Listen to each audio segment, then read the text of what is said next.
welcome back to a new episode of the Aquaponics Geodome, and today I give you a little bit tour around March 2016 about what's going on in this dome.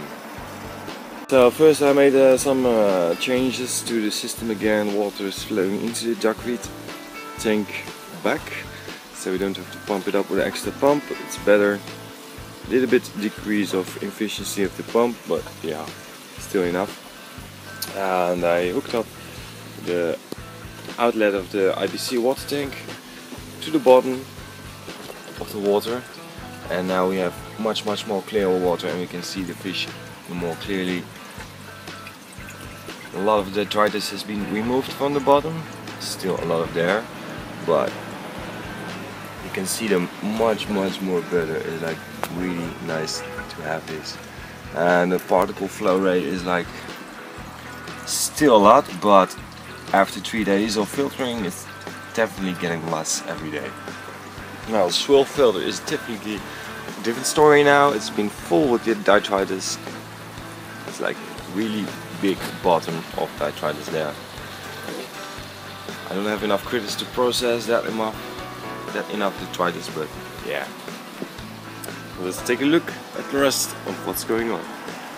Tree, still waiting for his flowers, the leaves to go through. Let's give it a little bit overview quick. And let's start with this box over here. Celery, surviving over the years. We got, I think it's leek. It can also be garlic. Got some carrots over there. This one is exploding. It's really putting on.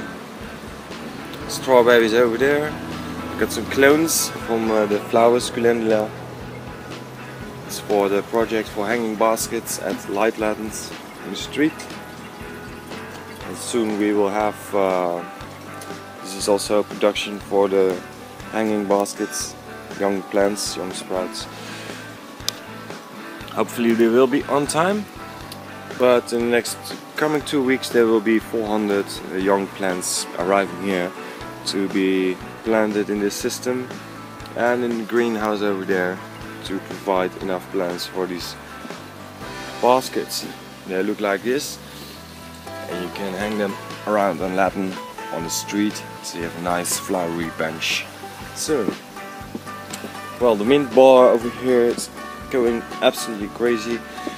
It's just kicking off with these days of sunlight and heat. It's like now 19 degrees Celsius in the dome, and I like it a lot.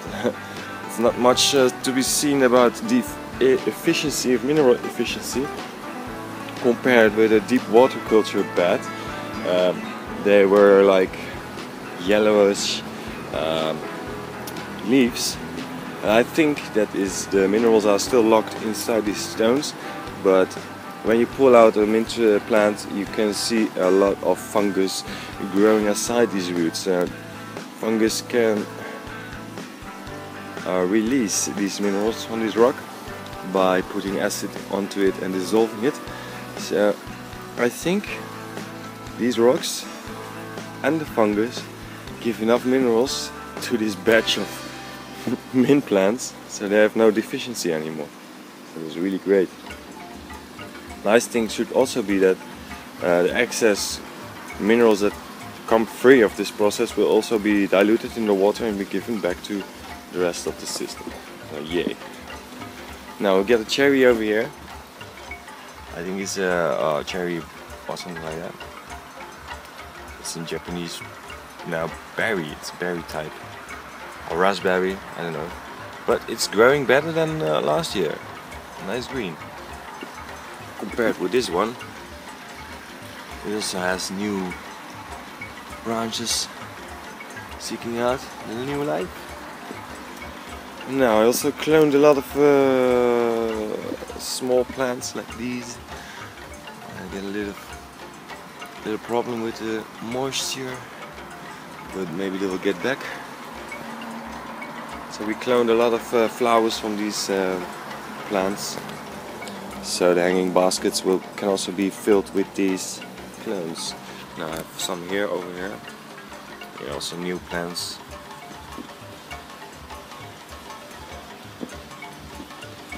And over here still empty space waiting to be filled in, but in the meantime grow moss and some fly over here, I think. Yeah. Just having a nice time over here. It just looks amazing. Moss is also a symbiotical relationship with a fungus and an algae. Fungus is giving minerals to the moss, algae, and algae is giving sugar back to the moss, or to the fungi, to survive. Now we have here clones too, empty space, new plants.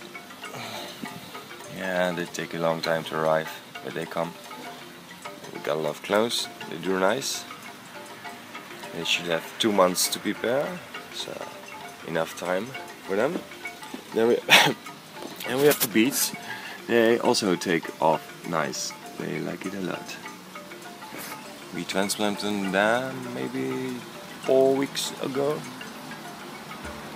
if I can remember. Can we see some nice beet formation? Ah, over there. Or is it this one? I can see. Well, this sage has a little bit of problem compared with the other sage over there. This one is booming. Now we got the peterselie Dutch, also doing great. And I got a lot of algae on these stones over here because the water level is like reaching above these stones, and the algae is attracted to it to grow in it. So it's like, yeah, it's not nice. And then we get some visitors. So let's continue. This plant is also good. It's exploding growth now. We will have some like camellia flowers on it. And last year they reached out like roughly 1.5 meters up. So it's gonna be a exciting thing to watch. Now we got spring onions here. It's also getting a nice jungle of it. As you can see, avocado is having still a hard time, but as you can see, the leaves are getting pumped in with energy more. They hang a little bit more like this, and then instead of like this. But it was a hard winter for it. It survived, and I chopped off the fungal bug infection, and I still don't know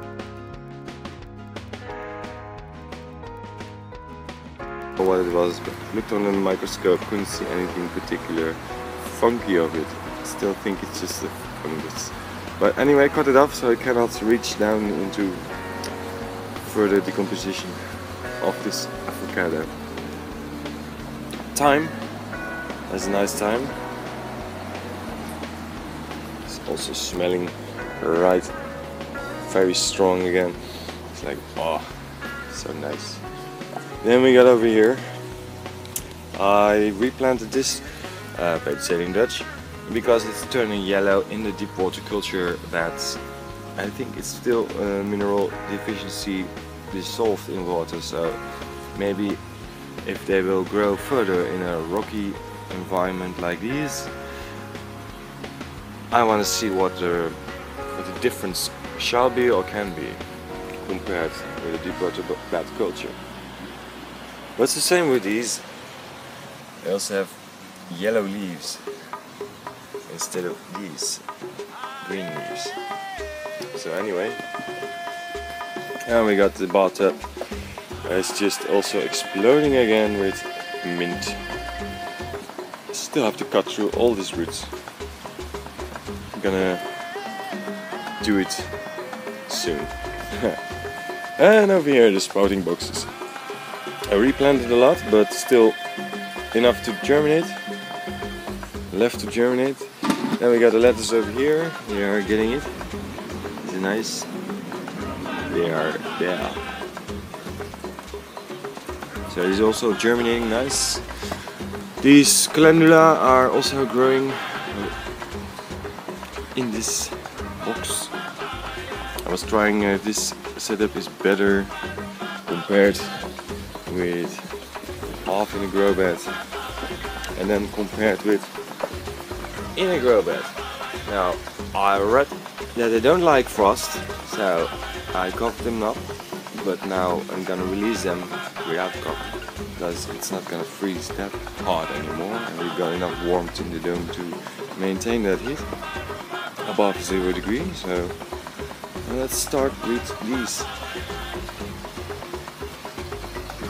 It's gonna be exciting how they're gonna be growing. They said it's super slow from seed on, so we have to see. Then we got the deep water culture beds with a lot of flower clones. They like it a lot. Yeah, this is the spade parsley I cut off. It had yellow leaves, but these look nice green again, so I don't know what it is, but I also plugged in some sunflower seeds, but they are being eaten by snails. They just chop off the first 2 leaves and it's done. Still a nice root system on it, so let's feed it to the worms. So they can eat it. I got one surviving over there. Half surviving. Maybe let's see what we'll do. Also the sage is also doing nice. Yeah.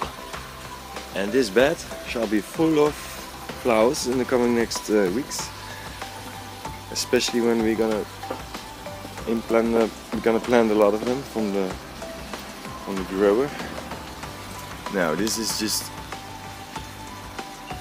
awful. Well, this is wheatgrass attacked by mice, totally destroyed. Then we got the other one, totally messed up by the same mice. Get some microgreens. Still have to get a right way to let it grow, something like this. And this is more acceptable, presentable, and like these chia seeds is just like, yeah, whatever, it's nothing. Then we got some other seeds that take a super long time to germinate, but I think they are doing it. Yeah, they're getting it. Took a crazy long time. Well, anyway, they get there. Then we got the other deep water culture bed with some extra lights for more seeds of a Japanese rock garden. I gave them 18 hours of light a day, so they can just get the right light to grow into massive plants. Maybe also for the hanging baskets. Now we have more clones over here, and we got some lettuce over here from the garden that also transplanted here. Doing nice. A lot of greens. It's amazing how you can see the difference with 1 month ago, freezing cold outside, and then it's like click, spring is in the air, and you see a big change in everything, in growth, color, leaves standing upside. It says nature is pumping again with the sun. That's especially nice. So this was a tour about March 2016. If you have any questions, about this geodome or about the plants or stuff that is going on here, just leave a comment, I will answer them. And don't forget to like and subscribe us. I'll see you next time. Bye.